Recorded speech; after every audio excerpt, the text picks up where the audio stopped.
రాష్ట్ర వ్యాప్తంగా వివిధ పరిశ్రమల్లో వెలువడే కాలుష్యంపై పొల్యూషన్ ఆడిట్ ఖచ్చితంగా చేయాల్సిందేనని డిప్యూటీ సీఎం పవన్ కళ్యాణ్ అధికారులను ఆదేశించారు.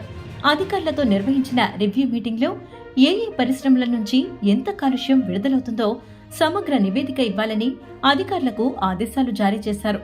కృష్ణ గోదావరి నదీ జలాలు కలుషితంపై ప్రత్యేకంగా సమీక్షిస్తామని డిప్యూటీ సీఎం స్పష్టం చేశారు. మరోవైపు మన రాష్ట్రం నుంచి అక్రమంగా తరలిపోయి నేపాల్ దేశంలో దొరుకుతున్న ఎర్ర చందనాన్ని వెనక్కి తీసుకురావాలని ఆదేశించారు. నేపాల్ దేశంలో 172 మెట్రిక్ టన్నుల ఎర్రచందనం దొరికిందని మంత్రి పేర్కొన్నారు. ఎర్రచందనం అక్రమ రవాణా అరికట్టడానికి టాస్క్ ఫోర్స్ ను బలోపేతం చేస్తామని తెలిపారు. ఎర్రచందనం అక్రమ రవాణా విషయంలో కఠిన చర్యలు తీసుకోవాలన్నారు డిప్యూటీ సీఎం పవన్ కళ్యాణ్.